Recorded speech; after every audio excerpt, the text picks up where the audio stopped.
ये कहानी है एक 7 साल के बच्चे की जिसने दूसरे विश्व युद्ध के वक्त जर्मन्स के खिलाफ युद्ध किया। ये कहानी दूसरे विश्व युद्ध के दौरान की है जब एक तरफ जर्मन सेना थी और दूसरी तरफ रशियन सेना थी। इसी माहौल में हमें एक गांव के एक घर को दिखाया जाता है जहां पर 6 साल का बच्चा सिरोजा सो रहा होता है। तभी उसका दरवाजा कोई नॉक करता है।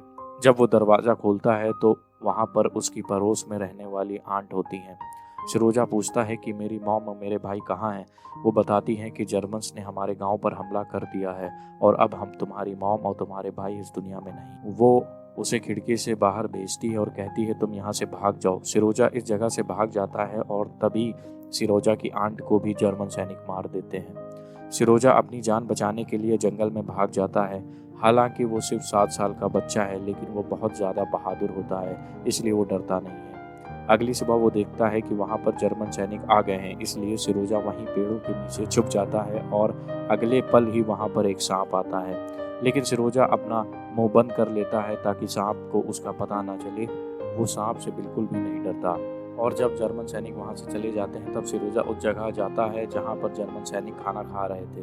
वो उनका खाना उठाकर जंगल की तरफ चला जाता है लेकिन जल्द ही उसे दोबारा भूख लग जाती है। जंगल में पत्तियां खाने के अलावा उसके पास अब कोई भी रास्ता नहीं था, इसलिए वो पत्तियां खाना शुरू कर देता है, जिसके बाद वो लगातार जंगल में आगे बढ़ना शुरू कर देता है और कुछ ही दूर जाने के बाद फिर से बॉम्ब ब्लास्ट होता है। दरअसल जर्मन्स ने दोबारा हमला कर दिया होता है लेकिन सिरोजा डरता नहीं है और वो लकड़ी उठा लेता है और कहता है अगर कोई भी मेरे पास आएगा तो मैं उसे मार दूंगा, मेरे पास गन है। दरअसल वो सिर्फ 7 साल का बच्चा है जिसने अपने पूरे परिवार को खो दिया है और उसे पता है कि जर्मन ने उसके पूरे परिवार को खत्म किया, इसलिए वो उनसे लड़ना चाहता है। लेकिन उसे कोई भी नहीं दिखता और लगातार आगे बढ़ता रहता है और काफी दूर चलने के बाद सिरोजा काफी थक जाता है और एक पेड़ के नीचे वहीं सो जाता है। तभी वहाँ बारिश होने लगती है और उसकी आंख खुल जाती है। सिरोजा काफी कमजोर हो गया है और उसने 2 दिन से कुछ भी नहीं खाया है। यहाँ ठंड भी काफी ज्यादा होती है, इसलिए सिरोजा वहीं गिरकर बेहोश हो जाता है। अब थोड़ी देर बाद वहाँ पर कुछ लोग आते हैं जो सिरोजा को उठाकर वहाँ से ले जाते हैं। फिर यहाँ से सीन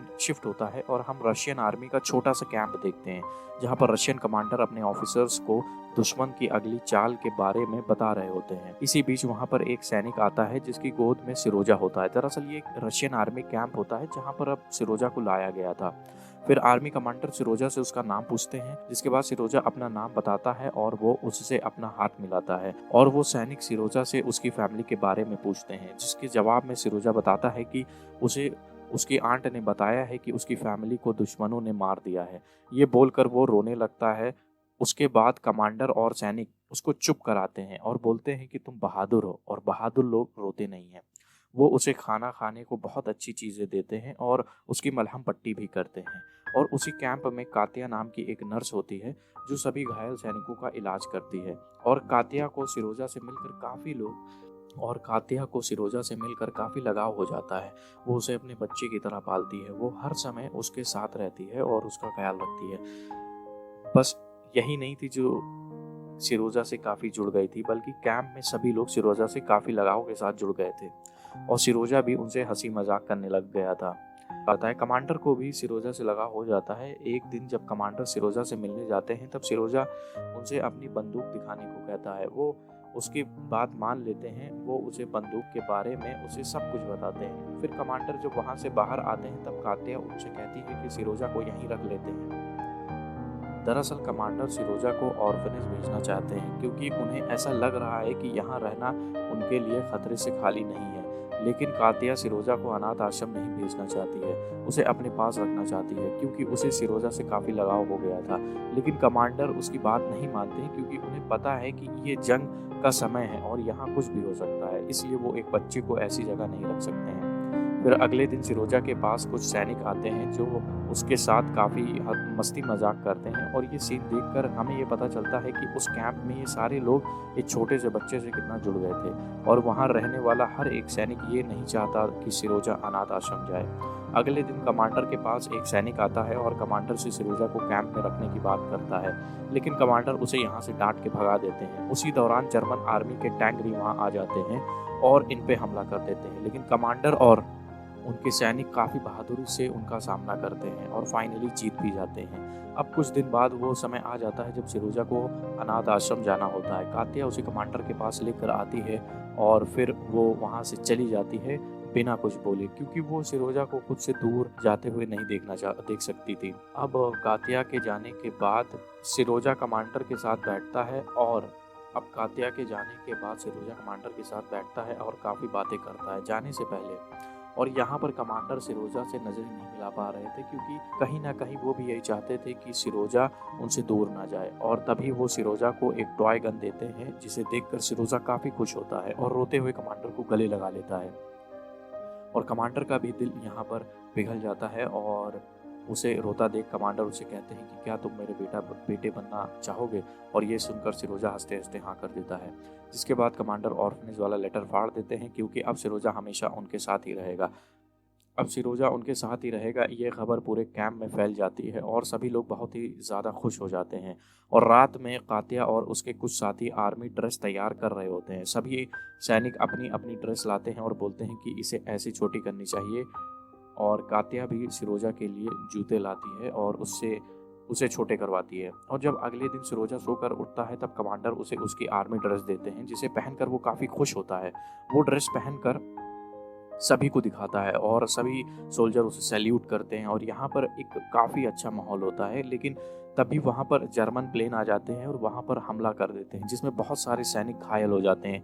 पूरे कैंप में भागदौड़ मच जाती है। सिरोजा चाहता है कि वो घायल सैनिकों को हेल्प करे, उनकी मदद करे, लेकिन उसकी बात को कोई नहीं सुनता इस माहौल में। इसलिए वो भागते हुए घायल सैनिकों के टेंट में जाता है और घायल सैनिकों को पानी पिलाने लगता है। और तभी एक सैनिक जिसने अपनी दोनों आंखें खो दी थी, वो सिरोजा से कहता है कि मेरे घर से एक लेटर आया है, क्या तुम मेरे लिए इसे पढ़ोगे? सिरोजा कहता है हाँ लाओ, मैं ज़रूर पढ़ूंगा।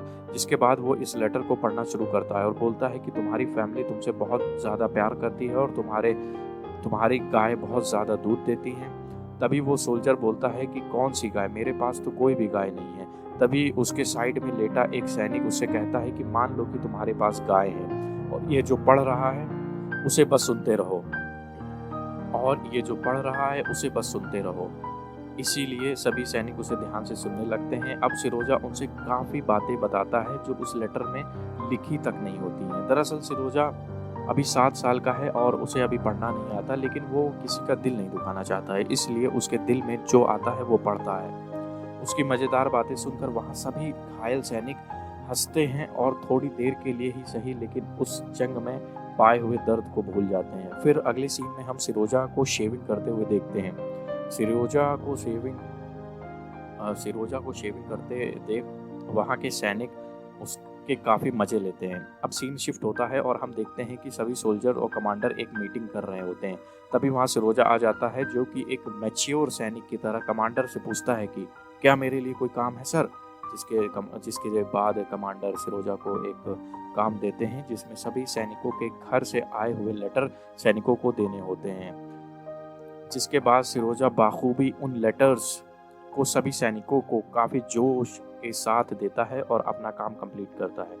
जिसके बाद सिरोजा अपनी दूरबीन लेकर निकल पड़ता है जंगल की तरफ। ये दूरबीन बाकी सोल्जर्स ने दी थी तोहफे के तौर पर। तभी वो अपनी दूरबीन से देखता है कि झाड़ियों के पास एक आदमी का पैर दिख रहा है। वो फौरन आकर ये बात अपने सोल्जर को बताता है और सैनिक भी इसकी ये बात मान लेते हैं और वो जंगल की तरफ जाते हैं। जिसके बाद वो उन जर्मन सैनिकों को पकड़ लेते हैं और अब इस घटना के बाद सिरोजा को इस बेहतरीन काम के लिए इनाम मिलता है और कमांडर की नज़रों में वो एक अच्छा सोल्जर बन जाता है। उसी रात कमांडर के पास सिरोजा का अडॉप्शन लेटर आ जाता है, जिसके बाद अब वो दोनों कानूनी तौर पर बाप बेटे बन चुके थे। इसके कुछ देर बाद वहाँ पर जर्मन हमला हो जाता है। तभी कमांडर सिरोजा से कहते हैं कि तुम यहीं बैठे रहना और कहीं ना जाना, जिसे सिरोजा मान लेता है और वहीं बैठा रहता है। लेकिन थोड़ी देर बाद सिरोजा देखता है कि कमांडर काफ़ी परेशान है, क्योंकि फ़ोन लाइन का तार लड़ाई की वजह से कट गया था, जिसकी वजह से कमांडर दूसरे कैंप पर मैसेज नहीं भेज पा रहे थे, क्योंकि कमांडर को दूसरे बेस से फ़ौरन मदद बुलानी थी। कमांडर एक सैनिक को भेजते हैं उस टूटे हुए तार को जोड़ने के लिए और उसके पीछे पीछे सिरोजा भी चला जाता है। थोड़ी दूर पर वो सैनिक घायल हो जाता है और उसे घायल देखकर सिरोजा उसे कहता है, मुझे बताओ कि कैसे इस वायर को ठीक करना होगा। पर सैनिक उसे वापस जाने को कहता है, लेकिन सिरोजा उसकी बात नहीं मानता। जिसके बाद सैनिक उसे बताता है कि इन दोनों वायर को आपस में जोड़ दो जिससे कनेक्शन आ जाएगा। सिरोजा उन वायर्स को जोड़ देता है जिससे कनेक्शन वापस आ जाता है और कमांडर दूसरे बेस पर मदद के लिए अपना सिग्नल भेज देते हैं और सिरोजा ने एक बार और साबित कर दिया कि वो एक बहादुर बच्चा है। फिर सीन शिफ्ट होता है और हम देखते हैं कि सभी सैनिकों को ये ऑर्डर मिला है कि वो ये बेस छोड़कर दूसरी जगह जाएं, इसलिए सारे सैनिक अपना सामान लेकर दूसरे बेस पर जाने लगते हैं। उनमें से सिरोजा भी होता है, लेकिन बीच रास्ते में उन पर हमला हो जाता है जो कि जर्मन्स के द्वारा किया जाता है। इसमें कई सारे सैनिक घायल हो जाते हैं और काफ़ी सामान का नुकसान होता है, लेकिन जैसे तैसे करके ये लोग अपने आप को रिकवर करते हैं और वहाँ से निकल जाते हैं। फिर सीन शिफ्ट होता है और हमें ये पता चलता है कि ये लोग सुरक्षित दूसरे कैंप में पहुंच चुके हैं। फिर हम देखते हैं कि कमांडर के सीनियर ऑफिसर भी होते हैं जो कि एक जनरल होते हैं। तभी वहाँ सिरोजा आता है जो जनरल को सैल्यूट करता है और जनरल भी उसे देखकर सैल्यूट करते हैं। सिरोजा कमांडर से पूछता है कि क्या कोई मिशन है आज उसके लिए, जिस पर कमांडर सिरोजा से कहते हैं कि सभी सोल्जर्स को लाइन में खड़ा करो और जिनके भी जूते फट गए हैं या फिर जिनकी भी सप्लाईज खत्म हो गई हैं उनके नाम लिख कर लाओ।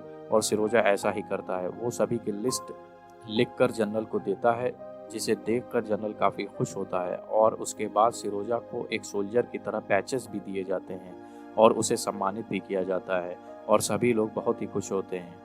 बहुत ही खुशी का यहाँ पर माहौल होता है, लेकिन ये खुशी ज़्यादा देर तक नहीं रहती क्योंकि उसी रात इन पर एक बहुत ही बड़ा हमला जर्मन सेना द्वारा कर दिया जाता है और ये हमला अब तक के सभी हमलों में सबसे खतरनाक हमला होता है क्योंकि इसमें कमांडर भी घायल हो जाते हैं।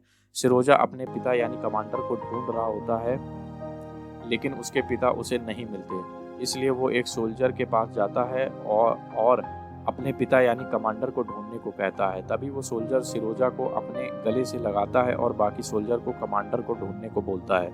और अगले दिन जब सब कुछ शांत हो जाता है तब सिरोजा कमांडर से मिलने आता है और कमांडर को देखकर रोने लगता है, लेकिन कमांडर जो कि उसका पिता होता है वो सिरोजा से कहता है कि मैन डोंट क्राई। फिर सीन शिफ्ट होता है और कुछ हफ्तों के बाद का वक्त दिखाया जाता है जहां पर कमांडर अब बिल्कुल ठीक था और अपने रेजिमेंट के साथ दूसरे कैंप पर जा रहा होता है जिसमें 7 साल का सिरोजा भी होता है। कहानी के आखिर में हमें ये बताया जाता है कि 27 अप्रैल 1942 के बाद सिरोजा हमेशा इस रेजिमेंट के साथ रहा और वो उनके साथ जंग लड़ने के लिए पोलैंड और जर्मनी तक गया। और इसी के साथ ये कहानी ख़त्म हो जाती है। मूवी कैसी लगी कमेंट करके ज़रूर बताएं और इसी तरह की बेहतरीन मूवी एक्सप्लेनेशन के लिए चैनल को सब्सक्राइब करें।